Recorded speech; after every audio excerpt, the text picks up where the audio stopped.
Makikita ko sa inyo guys ang aking mga tanim na papaya sa aking bakuran. Ayan. Ayan yung aking tanim na papaya guys. Ayan. May mga bunga na sila oh. Ayan. Ito naman yung aking ampalaya. Ayan.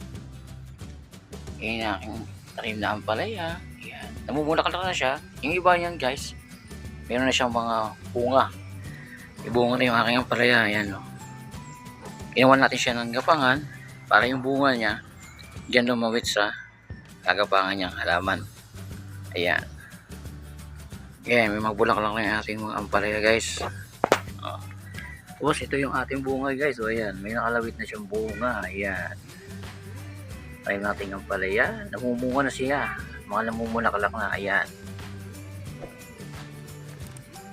Ayan yung ating tanim na okra. Ayan yung ating okra. Ayan. Dati binhi yan. Ngayon, mamumulaklak na rin siya. Meron tayong tanim na labanos. Ayan. Ito yung ating labanos. Ayan. Ayan. May laman yung ating labanos. Ayan. Ayan yung nilagay natin na tanim na okra sa plastic bottle. Ayan. Mga tanim na okra. Ayan. Palagay lang siya sa plastic bottle. Ayan. Dati mga binhi pa yan. Ngayon, malalaki na sila.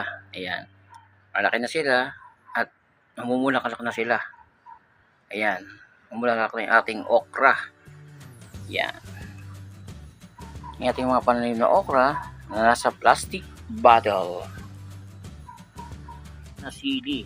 Siling labuyo. Ayan. May bunga na siya. Ayan. Kulay green. Ayan. Namumulaklak na rin yung ating siling labuyo. Ayan. Ayan. Namumulaklak na siya. Marami tayong tanim na sili, labanos at saka ampalaya.